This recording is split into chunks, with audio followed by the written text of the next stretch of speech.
Hi hello we were అందరికీ welcome friends. మన ఛానల్కి స్వాగతం. మా ఛానల్లో మీకు కనుక వీడియోస్ నచ్చితే లైక్ చేయండి, షేర్ చేయండి, కామెంట్ చేయండి మరియు సబ్స్క్రైబ్ చేయండి.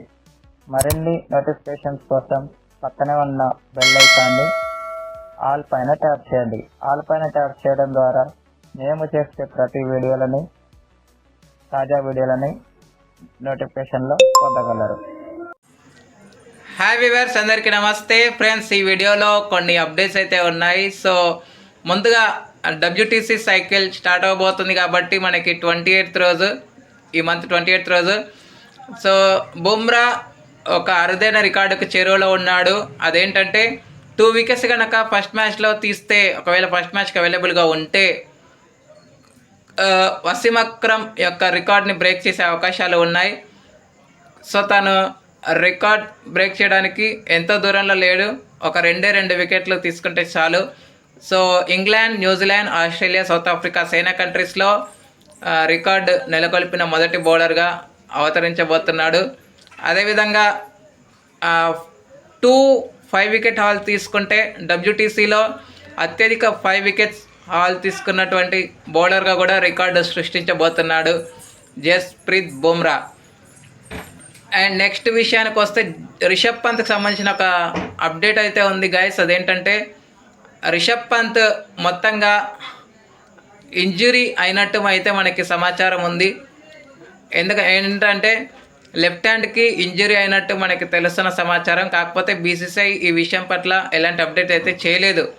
ఒకవేళ ఇది కనుక నిజమైతే, తీవ్రమైన ఇంజురీ ఉంటే మాత్రం పెద్ద షాక్ అయితే తగలొచ్చు అని చెప్పుకోవచ్చు. అండ్ ఇక నెక్స్ట్ అప్డేట్ విషయానికి వస్తే BCCI ఒక కీలకమైన అప్డేట్ చేసింది ఈరోజు. అదేంటంటే కొన్ని వెన్యూస్ని మార్పులు చేర్పులు చేసింది.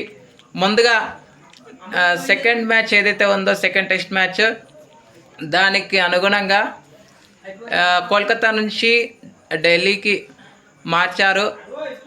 ఎందుకంటే కొన్ని అనివార్య కారణాల వల్ల అక్కడ స్టేడియం మార్చడం అయితే జరిగింది. అదేవిధంగా సౌత్ ఆఫ్రికాతో జరిగేటువంటి ఫస్ట్ టెస్ట్ మ్యాచ్ కూడా మార్పు అయ్యిందని చెప్పుకోవచ్చు. అండ్ ఇక మనకి ఉమెన్స్ ఆస్ట్రేలియాతో 3 మ్యాచెస్ ఉన్నాయి కదా, bilateral series before World Cup. So దానిలో కూడా ఒక కీలకమైన మార్పు జరిగింది. అన్ని మ్యాచెస్ చెన్నైలో జరుగుతాయి అన్న విషయం అందరికి తెలిసిందే. కానీ ఇప్పుడు 2 మ్యాచెస్ ముల్లాంపూర్లో పెట్టి లాస్ట్ అండ్ ఫైనల్ మ్యాచ్ ఏదైతే ఉందో అది మొత్తంగా అరుణ్ జైట్లీ స్టేడియంకి మార్చారని చెప్పుకోవచ్చు. ఇక ఇండియా ఏ, సౌత్ ఆఫ్రికా ఏ మధ్య మ్యాచ్ కూడా రాయల్ ఛాలెంజర్స్ బెంగళూరు ఏదైతే ఉందో చిన్నస్వామి స్టేడియం, అక్కడ నుంచి రాజ్కోట్ స్టేడియంకి అయితే మార్చడం అయితే జరిగింది. ఓకే ఫ్రెండ్స్, ఇవి ఆసక్తికర విశేషాలు. Thank you friends. ఇలాంటి అప్డేట్స్ కోసం ఛానల్ని సబ్స్క్రైబ్, షేర్, లైక్, కమెంట్ చేయండి. మరొక అప్డేట్తో మేము ఉంటాను ఫ్రెండ్స్. అంతవరకు సెలవు, నమస్కారం.